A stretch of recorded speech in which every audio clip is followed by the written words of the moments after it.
भाषण ऐकत होतो. महाराष्ट्राचं विजन येणाऱ्या काळात ते ज्या पद्धतीनं सरकारच्या वतीने मांडत असताना मी पाहिलं. आपण पाहिलं असं की जेव्हा हे सरकार नवीन आलं तेच भाषण आणि आताचं भाषणात काही फार मोठा फरक आहे असं मला जाणवत नाही. सरकार काही घोषणाबाजीच करत राहणार काय? महाराष्ट्रामध्ये गुन्हेगारी वाढत चाललेली आहे.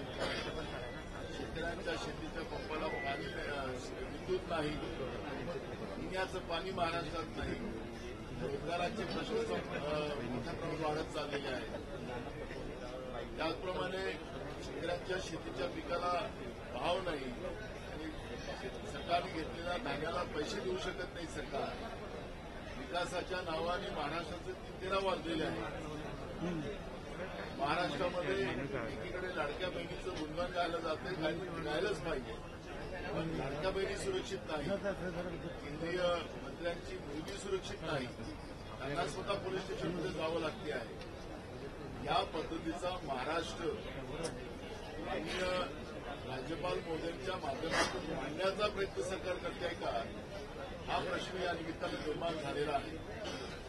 सरकारने आपली भूमिका माननीय राज्यपालांच्या अभिभाषणावर स्पष्ट केली पाहिजे आणि राज्याच्या जनतेला आश्वस्त केलं पाहिजे.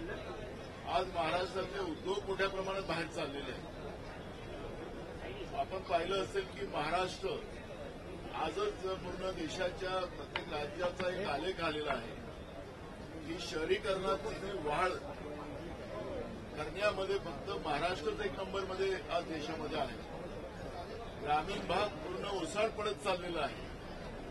महात्मा गांधी सांगायचे की खरी ताकदच ही ग्रामीण भागात असते आणि तिथूनच देशाची प्रगती होते. पण महाराष्ट्रासारख्या प्रगत राज्यामध्ये आज शहरामध्ये लोंढेच्या लोंढे येतात आहेत आणि ग्रामीण भाग ओसाड पडत चाललेला आहे. शेतीवर खऱ्या अर्थानं ज्या पद्धतीनं मोठ्या प्रमाणात क्रांती व्हायला पाहिजे होती, शेतकऱ्यांच्या जीवनामध्ये मोठ्या प्रमाणात आर्थिक सक्षमता निर्माण व्हायला पाहिजे होती, ते करायला सरकारला अपयश आलेलं आहे का, हा या निमित्तानं प्रश्न निर्माण झालेला आहे. शेतीवर आधारित उद्योग महाराष्ट्रामध्ये संपलेले आहेत का, आणि अशा पद्धतीची जी काही परिस्थिती या महाराष्ट्रात निर्माण झालेली आहे कधी नव्हे. या सरकारचं तर मी या 3 तोंडाचं काही बोलणार नाही, कारण की रोज आपण आपल्या माध्यमातून महाराष्ट्राची जनता बघते आहे. मलाईच्या खात्यासाठी, पालकमंत्र्यांच्या पदासाठी आताच्या मी मुख्यमंत्र्यांचा धन्यवादच करेन. त्यांनी पहिलं एक पाऊल या ठिकाणी उचललेलं आहे की आरोग्य विभागामध्ये झालेला घोटाळा याच्यावर त्यांनी स्थगिती दिलेली असं मी तुमच्या माध्यमातून ऐकलेलं आहे, म्हणून त्यांचं अभिनंदन मी करेन. पण असे घोटाळे अनेक या महाराष्ट्रामध्ये आहेत. या सगळ्या घोटाळ्यावर ते स्थगिती देतील का, हा प्रश्न या ठिकाणी निर्माण झालेला आहे. अन्ननागरी पुरवठ्यामध्ये असतील, इरिगेशनमध्ये असेल, बांधकाम विभागात असतील, सार्वजनिक उपक्रम बांधकाम विभागामध्ये असेल, असे अनेक विभाग आहेत, कृषी विभागात असेल, अशा अनेक विभागामध्ये मोठ्या प्रमाणात महाराष्ट्रामध्ये भ्रष्टाचार महायुतीच्या सरकारमध्ये झालेले आहेत. आणि त्या माध्यमातून हे सरकार, माननीय मुख्यमंत्री जे पाऊल त्यांनी पुढे उचललेलं आहे ते पुन्हा सगळ्या याच्यामध्ये भ्रष्टाचाराच्या फाईलीला स्टेज येतील का, हाही प्रश्न या निमित्तानं या ठिकाणी निर्माण झालेला आहे. आणि हा सगळा जॉब या अधिवेशनामध्ये आम्ही विचारणार आहोत. आज मुख्यमंत्र्यांचं एक स्टेटमेंट मी ऐकलं. मुख्यमंत्री म्हणाले की जे गुन्हेगार प्रवृत्तीचे मंत्री आहेत त्यांना आम्ही सगळ्यांना काढणार आहोत. आनंदाची गोष्ट आहे. महाराष्ट्राच्या मंत्रिमंडळात 65% गुन्हेगार मंत्री आहेत आणि हे सरकारनेच प्रसिद्ध केलेले आहेत, त्यांचेच सगळे आकडे आहेत. आणि म्हणून मग या 65% मंत्र्यांना ते त्यांच्या मंत्रिमंडळातून काढतील काय, हा एक प्रश्न आहे. त्यांच्या निर्णयाचं स्वागतच आम्ही करू, पण हे सगळं झालं पाहिजे ही भूमिका आमची आहे.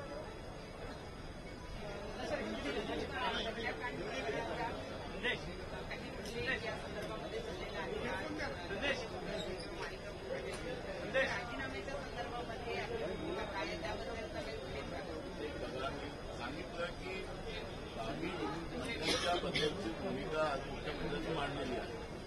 त्याच्यामध्ये माणिक कोकाडे पण येणार आहे.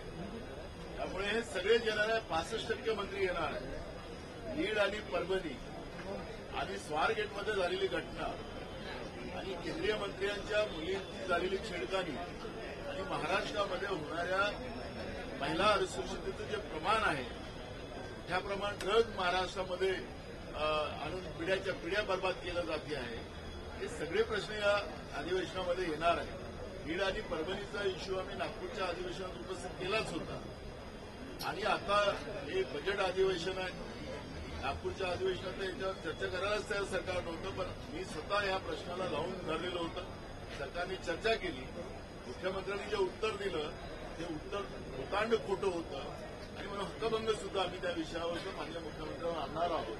आणि त्याच्यामुळे परभणी आणि बीड हे महाराष्ट्राला घटनेमुळे महाराष्ट्राला काळीमा लावण्यासारखा हा प्रकार आहे. जे आरोपी आहेत त्या आरोपींना जेलमध्ये जे व्हीआयपी ट्रीटमेंट दिलं गेलेलं आहे याचं पण याची पण विचारणा या सरकारशी आम्ही करणार.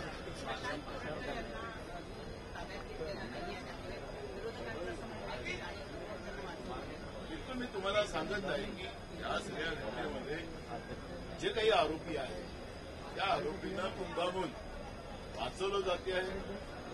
ते कुठल्या देशात आहेत, जगाच्या पटेल कुठं आहे, ते भारतातच आहे. कोणालाच कळायला तयार नाही की महाराष्ट्राचं पोलीस विभाग हे एवढं कार्यक्षम झालं काय आणि ते कोणामुळे झालं, तर त्याला सरकारचाच पूर्ण आशीर्वाद आहे का, या सगळ्या प्रश्नाचं उत्तर सरकारला द्यावं लागणार आहे. महाराष्ट्राच्या ज्या डीजी आहेत त्यांच्या अकार्यक्षमतेचंही या निमित्तानं सगळं दर्शन राज्याला झालेलं आहे, ज्याचा सातत्यानं आम्ही विरोध केलेला होता. पण त्यांना बसवून ठेवणं आणि महाराष्ट्राची बदनामी करण्याचं काम, महाराष्ट्र असुरक्षित कायद्याचं करण्याचं काम या सरकारने मुद्दामून केलं काय, हे सगळे प्रश्न या निमित्तानं उपस्थित होणार.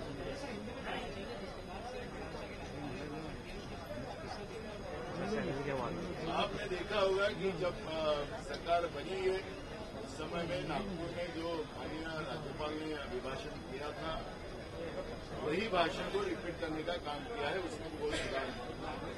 बस सरकार सिर्फ माननीय राज्यपाल महोदय के मुंह से ये बात कहलवाते हैं, लेकिन उसकी अंमलबजावनी महाराष्ट्र में होते को देखने को नहीं मिल रही.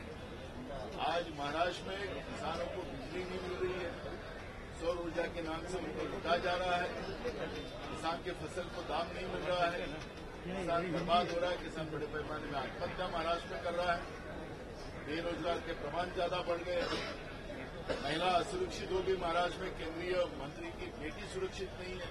तो आम लोगों का तो क्या ठिकाना होगा उसका अंदाज इस बहाने से लगा सकते हैं. स्वारगेट की घटना जो थी, बीड और परभणी में जो घटना हुई जिससे सरकार ने दबाने की कोशिश की, ये सब मुद्दे उसमें सब सामने आएंगे. और आज ही जो रिपोर्ट आया है कि देश में शहरीकरण का जो बढ़ावा जो हो रहा है तो उसमें महाराष्ट्र 1 नंबर है. महाराष्ट्र जब 1 नंबर है तो पूरे गांव जो है वो गांव से सब युवा शहर में आ रहे, क्योंकि खेती उद्योग जो महाराष्ट्र का था वो खत्म हो चुका है और इसलिए शहरों पे बड़े पैमाने में युवा आ रहे हैं और यहाँ पर भी उनको कोई रोजगार नहीं मिल रहा है. और ऐसी स्थिति में एक बड़ी निराशा यूपी में भी तो महाराष्ट्र में देखने मिलती है. कानून व्यवस्था तो पूरी बर्बाद हो गई. ड्रग बड़े पैमाने में महाराष्ट्र में बेचे जा रहे हैं. पुलिस अकार्यक्षम है. बीड की घटना में और परभणी की घटना में जो लोग गुनहगार हैं उनको सरकार बचा रही है. यही हमने देखा है कि गुनहगारों को सपोर्ट करने का काम सरकार कर रही है और इसलिए महाराष्ट्र में क्राइम जो बढ़ते जा रहा है उसका रीजन ही जो है वो सरकार उसकी जवाबदार है. और ऐसी कई घटना है कि वो घटनाओं को हम यह असेंबली में उठाएंगे और सरकार को उसका जवाब देना पड़ेगा.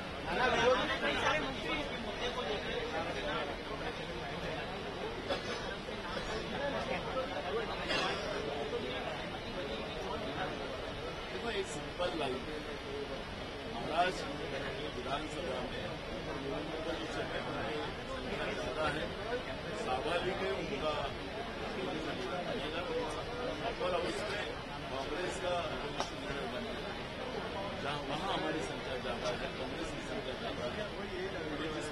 इरादा है उनका रहेगा, उसमें कोई तनाव करने का कोई कारण नहीं है।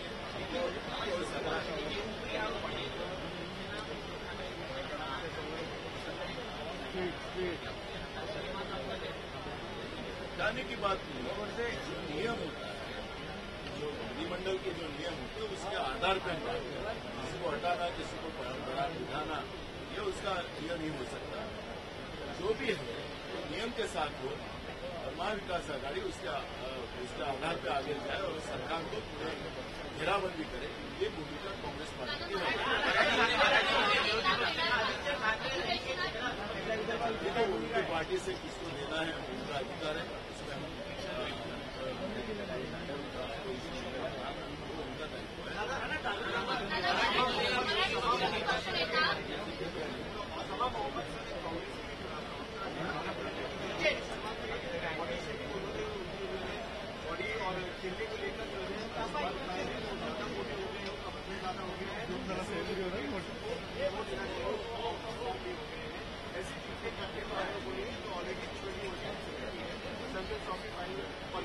व्यक्तिगत मन था, उसके बारे में स्पष्टीकरण दिया है। वो उन्होंने जो किया उनका व्यक्तिगत मन था, वो पार्टी का मन था।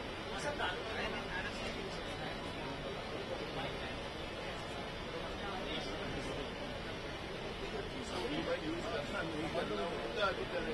अगर देश में कोई व्यक्ति स्वतंत्र ही नहीं बचा होगा और मोदी सरकार ने जो बोला वही कानून होगा, व्यक्ति स्वतंत्र खत्म हो गया होगा देश में, तो इस तरह का सवाल खड़ा हो सकता है। हमारी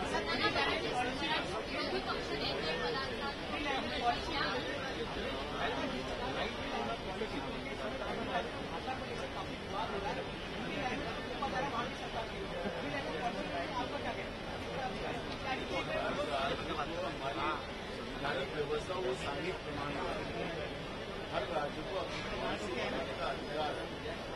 केंद्र सरकार को किसी वोट मिल सकता है, तो सांघिक प्रणाली के आधार पर उनसे राज्य क्या क्या निर्णय लेगा तो उनका अधिकार। अब आपने देखा होगा कि मध्य प्रदेश की सरकार ने 5 रुपये में बिजली के कनेक्शन किसानों को देने के लिए वादा किया, उनका अधिकार है।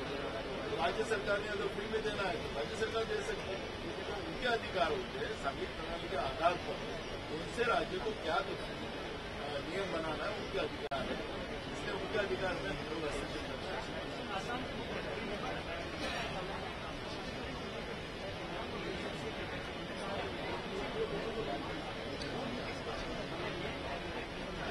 ऐसा होता है कि इतिहास आज हम लोकतांत्रिक व्यवस्था में जीवन में कुछ लोग ऐसे हैं राहुल गांधी जी को बोलकर अपनी रुचि मजबूत करने का नरेंद्र मोदी और अमित शाह का अधिकार कैसा मिले, उसके लिए कुछ लोग कोशिश कर रहे हैं। इसलिए का वो असम का मुख्यमंत्री है, अब असम के मुख्यमंत्री के बारे में क्या बात है, वहाँ के लोग बढ़ रहे हैं, बाढ़ में बह रहे थे, क्यों बढ़ रहे हैं, असम का मुख्यमंत्री क्या कर रहा था तो आप सब उन्होंने देख लिया है। इसलिए मैं ऐसे मुख्यमंत्री पद के तो करीबन सबने रखना चाहिए, एक संवैधानिक पद है, इस तरह का एक उनका सबने निकाल कर असम के जनता के पूरी इशू है आगे करने का पाप असम के मुख्यमंत्री कर रहे हैं, उनका नाम इसलिए नहीं कहना चाहता कि कोई मतलब ही नहीं है ऐसे आदमी के बारे में कोई बात नहीं।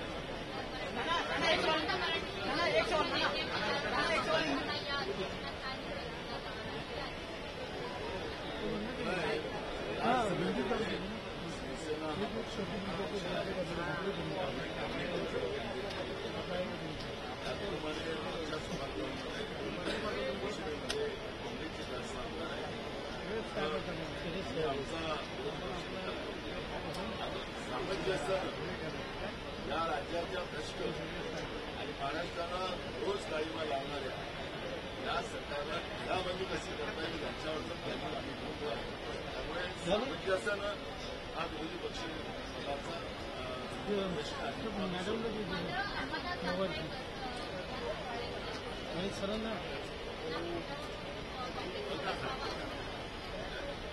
विधिमंडळाच्या कामकाजातील एक परंपरा आहे, त्या परंपरेप्रमाणे ज्यांचे जास्त आमदार पक्षाचा विरोधी पक्षाचा नेता असतो त्याचा बहुमतामध्ये असेल त्याचा मुख्यमंत्री होतो परंपरा आपला नियम त्यामुळे मला हटवा आणि कोणाला बसवा हा विषय